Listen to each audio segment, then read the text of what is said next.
Hello students, मेरा नाम है श्वेता। स्वागत है आप सभी का मेरे इस यूट्यूब चैनल लखनऊ लर्निंग में। लिसनर्स, आज की इस वीडियो में हम ह्यूमन रिसोर्स मैनेजमेंट से रिलेटेड कुछ क्वेश्चंस डिस्कशन करेंगे जो कि आपके एग्जाम पॉइंट ऑफ व्यू से इंपॉर्टेंट है। सो आइए स्टार्ट करते हैं। सो लिसनर्स, जैसा कि स्क्रीन पर शो हो रहा है, यूनिट फर्स्ट से रिलेटेड है, यानी इंट्रोडक्शन टू एचआरएम से रिलेटेड कुछ क्वेश्चन है। जैसे कि पहला क्वेश्चन है कि पर्सनल मैनेजमेंट और ह्यूमन रिसोर्स मैनेजमेंट में क्या डिफरेंस होता है, यानी कि पर्सनल मैनेजमेंट और एचआरएम यानी ह्यूमन रिसोर्स मैनेजमेंट, इनके बीच में आपको डिफरेंशिएशन बताना है, यानी कि क्रमिक प्रबंधन और मानव संसाधन प्रबंधन के बीच अंतर स्पष्ट करना है। दूसरा क्वेश्चन आता है कि प्रोसेस और सिग्निफिकेंस को बताना है ह्यूमन रिसोर्स के प्लानिंग की। देखिए इंपॉर्टेंट है, ये पूछा जाता है। सो मानव संसाधन योजना की प्रक्रिया और महत्व को आपको समझाना है। तीसरा आता है जॉब एनालिसिस क्या होता है, इसके कंपोनेंट्स को समझाइए एग्जांपल्स के साथ। ये नौकरी विश्लेषण क्या है, इसके घटकों को उदाहरण सहित वर्णन कीजिए। यूनिट सेकंड आता है रिक्रूटमेंट सिलेक्शन एंड ट्रेनिंग से रिलेटेड, ये लिसनर्स आपने 12th में भी पढ़ा होगा। तो क्वेश्चन नंबर 4 आता है इसमें कि रिक्रूटमेंट क्या होता है और इसके सोर्सेज ऑफ रिक्रूटमेंट को बताना है, यानी कि इंटरनल एक्सटर्नल सोर्सेज पढ़े आपको ध्यान हो तो भर्ती को परिभाषित करिए और भर्ती के विभिन्न स्रोतों पर चर्चा कीजिए। फिर आता है हमारा नेक्स्ट क्वेश्चन।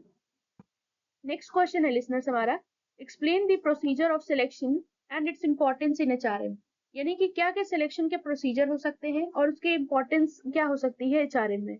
चयन की प्रक्रिया और एचआरएम में इसकी महत्ता को समझाना है। What are the objectives and stages in the training process, यानी कि क्या क्या ट्रेनिंग प्रोसेस के ऑब्जेक्टिव्स और स्टेजेस हो सकते हैं, यानी प्रशिक्षण प्रक्रिया के उद्देश्यों और चरण क्या है उसके बारे में बताना है। उसके बाद आता है यूनिट थर्ड। तो यूनिट थर्ड में आता है जॉब इवोल्यूशन एंड रेम्युनरेशन, यानी कि 7th क्वेश्चन है what is job evolution. Job evolution क्या होता है, इसका ऑब्जेक्टिव्स और टेक्निक्स के बारे में आपको बताना है, यानी नौकरी मूल्यांकन क्या है, इसके उद्देश्य और तकनीकी पर चर्चा करें, तकनीकों पर। क्वेश्चन नंबर 8 आता है concept of wage salary and fringe benefits in employees remuneration, यानी कि wage salary fringe benefits employee remuneration में क्या होता है, इसके बारे में आपको बताना है। सो इसमें लिसनर्स ज्यादातर देख रहे हैं आप मॉनेटरी बेनिफिट्स हैं ये, जो मनी के टर्म्स में होती है। नेक्स्ट आता है कि कर्मचारी वेतन में वेतन सैलरी और परिलाभों की अवधारणा को आपको समझाना है। क्वेश्चन नंबर 9 है परफॉर्मेंस अप्रेजल क्या होता है, इसके ऑब्जेक्टिव्स एंड टेक्निक्स को आपको डिस्कशन करना है। ये भी इंपॉर्टेंट क्वेश्चन, ये भी आपके प्रीवियस ईयर में पूछा गया है। प्रदर्शन मूल्यांकन क्या है, इसके उद्देश्य और तकनीकों पर चर्चा करें।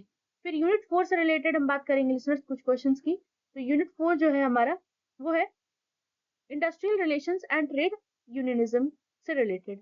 तो इसमें क्या क्वेश्चन है, कलेक्टिव बार्गेनिंग क्या होती है, यानी what is collective bargaining, explain its significance in industrial relations, यानी कि कलेक्टिव बार्गेनिंग क्या होती है, इसके इंपॉर्टेंस को बताना है, इंडस्ट्रियल रिलेशन में सिग्निफिकेंस को बताना है। ये सामूहिक सौदेबाजी क्या है, औद्योगिक संबंधों में इसकी महत्ता को समझाइए। तो लिसनर्स, ये कुछ 10 इंपॉर्टेंट क्वेश्चन है आपके एचआरएम से रिलेटेड। तो आई होप आपको सारी चीजें क्लियर हो गई होंगी।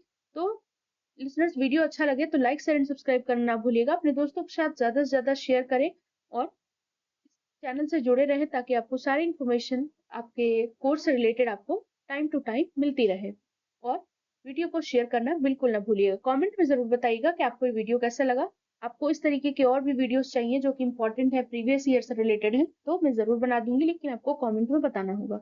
So thank you so much listeners, thanks for watching.